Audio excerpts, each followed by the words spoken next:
my gosh, I've got a large hole in my hand. Oh, no, I haven't. Huh. Yes, it's when you have a little tube to look through at your hand, with one eye looking at your hand and one eye at the tube.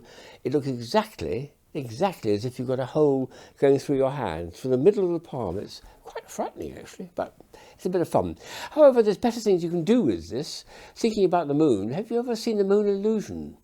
It's quite common. It's, for a start, a full moon is once a month, and it works 3 days before and 3 days after the full moon. So what you do is you look at the moon as it's rising, and it looks enormous, much bigger than it really is, and then gets smaller and smaller as it rises in the sky.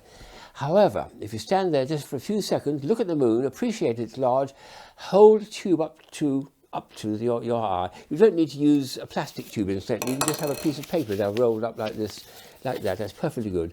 Instantly, when you close this eye, the moon will now look the normal size it is when it's up in the sky with both eyes open. So it immediately makes it look like the real size. The last thing you do, obviously, is to have both eyes open, one eye looking at the moon looking very large, the other eye looking at quite normal, and if you prefer one than the other, you usually have one eye stronger than the other, you'll swap over and have a bit of fun. But the moon illusion is very remarkable.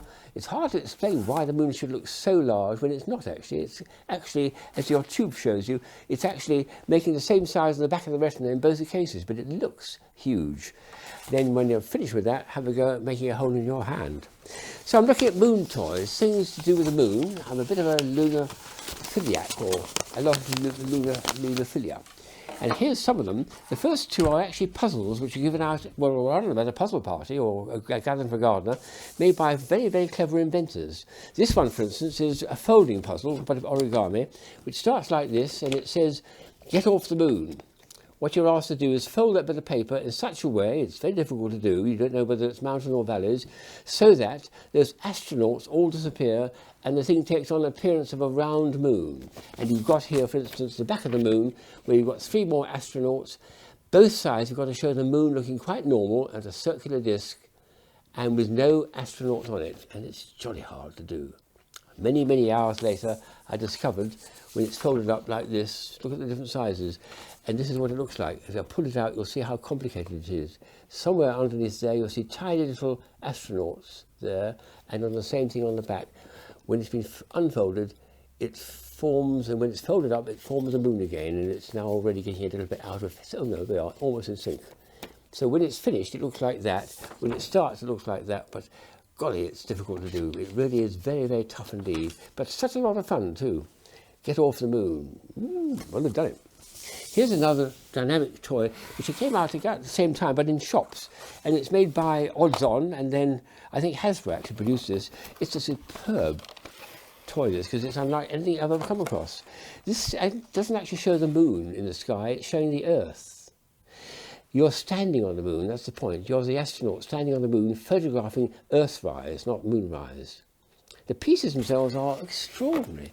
There's 52 pieces in each one. It undoes like this, and the pieces are unlike any jigsaw you've ever seen. They're actually slats of wood. Let me put my glasses on to show you this. Each of them is a piece of plastic like that, with a kink on both ends. One side will show the moon, and you notice the moon because it's got that grey bit there. The other side shows this picture here on the packaging, which is this one here. That's how it started, a picture of an astronaut standing on the moon looking at the camera. So that's the second picture, and the one you've got to discover is the one I'm just showing you, which is this one here with the Earthrise coming up like that. So you've got the moon picture on this side with the grey bit at the bottom. On the other side is a tiny little bit of the other picture, which in model form, which it now is, I'll show it to you in model form, something like that there. So you take all the pieces out, you throw them on the ground, and then you start sorting them into the 2 different pictures, which is easier to do than you think, because every one of the moon, of the Earthrise one, has got a little grey streak to it. It then took me about half an hour, 40 minutes to get them in the right order, from 1 to 52, and at the end of it, I felt really chuffed because I had actually made the picture appear as it should, of a moon photographer standing on the moon with the Earth rising in the background. Very, very nice picture. And the packaging was so nice too. I love the way it all fits and slots together. Very nicely done. I think the designers of packaging, as much as anything, are absolutely superb. I can't get it back again. No, man. Now here's 2 more recent ones than those.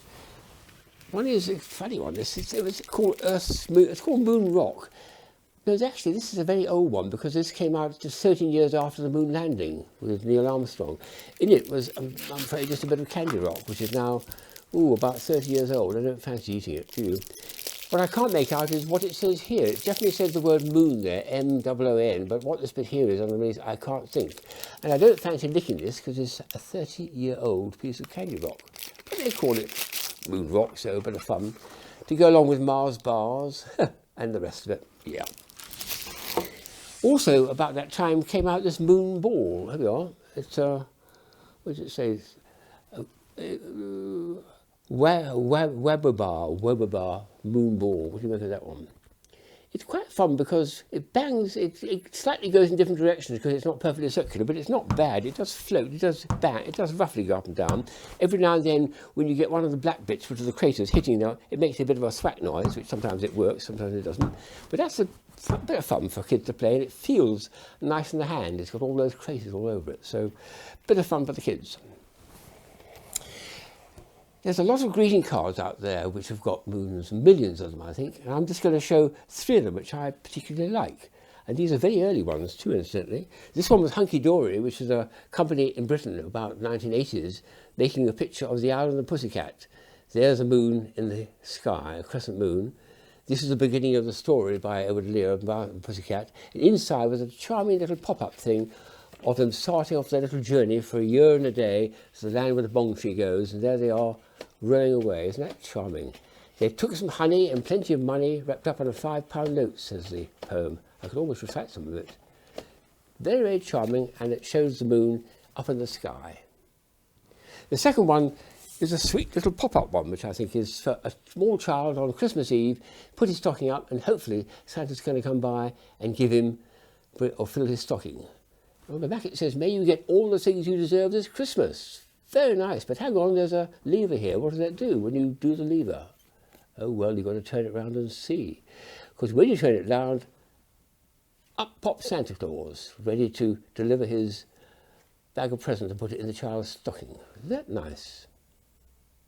And the last one is one by Liliana Rowland, who I knew for many years. She's no longer with the Sadness, but she did such lovely items through Courtier Fine Art. And this was one she sent to she and her husband Patrick, about 30 years ago. And that picture of the moon was just superb, I think. It's a lovely mixture of bringing it into the homely Earth's atmosphere with Santa Claus and the balloon there, and a cat sitting on the moon there. And it's just charming, stars everywhere. Very nice design by Liliana. Much missed. And a wonderful woman who I have so many happy hours and visits to. Here's a Japanese toy, which is fun. It's a musical box, so I've got to wind it up. When it goes tinkle, tinkle, tinkle, what do? Well, you've got the Earth and the moon, so you put the Earth over there. Oh, look at that. Yes, it's magnet underneath, and this will be the same thing, but somewhere away. There we are. And there they go. I like the idea that they spin due to this very clever bit of friction force that's going on there. The Earth's better than the moon, really. The moon's going a bit staggery. But it's very sweet. And it's something that was sold in Japanese gift shops in the West End of London only about 10 or 15 years ago, I think it was.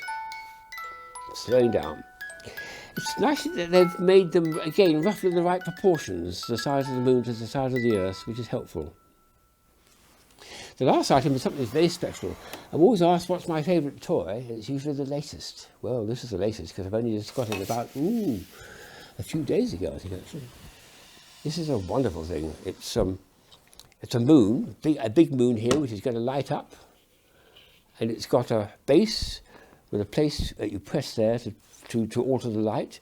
And it's got magnets and power source. And when we put this in, something absolutely wonderful happens. There's a very strong current going through that. And when we place this on it, it's going to not only float in the air, but it's going to light up as well. Hopefully. I'll set the light on for lighting up. Oh, hang on. Oh, there we are. Now, let's get this. The base goes just exactly there, and there we are. I'll put my hands away. And it also rotates. That's the other thing which is nice about it. And when I push this over, I can change it to off, yellow, off, white, off, dull yellow, off, strong white. It looks absolutely beautiful. Look at that.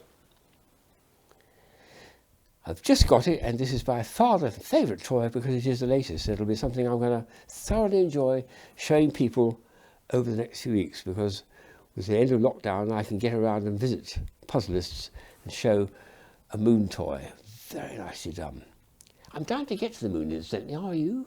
Well, it won't happen in my lifetime, but when they get Star Drive, you'll get there in 6 hours. Can you believe? Yes, 6 hours there, 6 hours. They'll probably cover the moon in bars where you can go and have a pub crawl on the moon. And in 6 hours, you're back again. Wow, Mars in a week and Pluto in a month, I think as well. But the moon in a long day would be lovely, and that's what will happen perhaps a few centuries' time when they get Star Drive going. Up to then, I've got to go on dreaming about being on the moon.